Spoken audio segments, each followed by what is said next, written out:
Saluton, kai bonvenon al nova elsendo de mia libroangulo. Mi estas Jochen, kai en ĉi tiu kanalo mi parolas Esperanton, la internacian pontlingvon. Hodiaŭ temas pri la tri fratinoj. Origine As três irmãs. parto de kolekto Ânsia eterna. eterna sopiro, publicigita 1903. Vidu la ligilon en la prescribo. Verkistino Júlia Lopes de Almeida. 1862 ĝis 1934. Tio ĉi rakonto estas dediĉita al Zalina Rolim. verkistino de la epoko 1869 ĝis 1961. Denove mi spektis filmeton de la diskutgrupo de la Lego-klubo de San Paŭlo. Temas pri rakonto tradukita el la portugala fare de Francisco E. Schisler. kiu gvidas la grupon. Mallonga rakonto, ĉirkaŭ 1650 vortoj. Imagu tri fratinojn, kiu naskiĝis je longaj intervaloj, ĉirkaŭ 10 jaroj aŭ eĉ pli. La unua restis fraŭlina kaj neniam forlasis la gepatran hejmon, dum la aliaj du forlasis la gepatran hejmon tuj post edziniĝo kaj neniam revenis antaŭ la momento priskribita en la rakonto.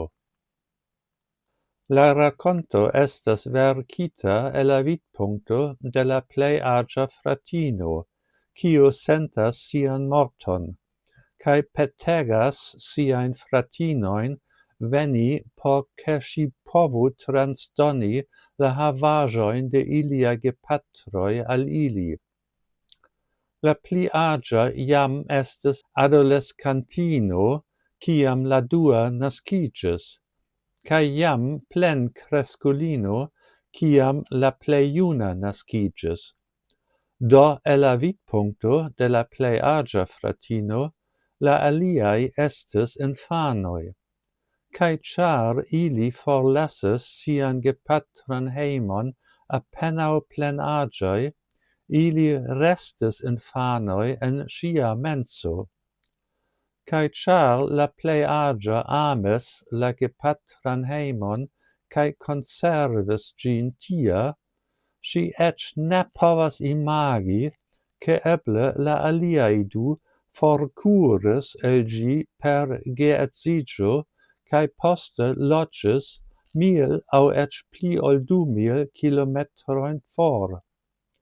Kaj dum la plej aĝa restis fraŭlina kaj eĉ netuŝita, la dua fratino dufoje edziniĝis kaj poste vidviniĝis de riĉaj edzoj, kaj la tria fratino naskis aron da infanoj.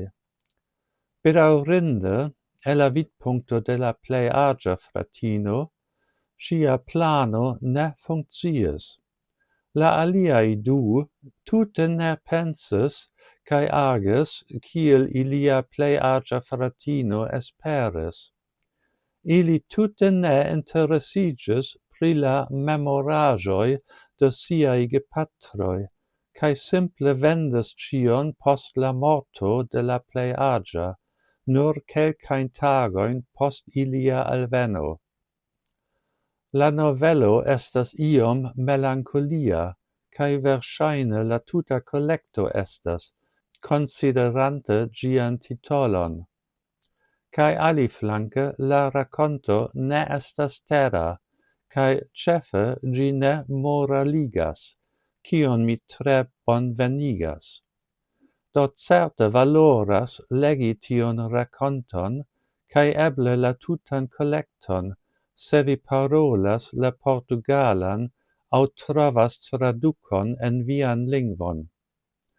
Notu che la relativaj aĝoj de la fratinoj ne estas skribitaj en la teksto, sed estas logike kalkulitaj de mi, espereble ĝuste.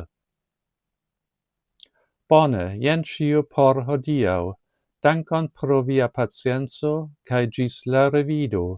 Kaj ne forgesu, abonu mian kanalon, por ke vi ne maltrafu mian sekvan filmeton. Ĝis!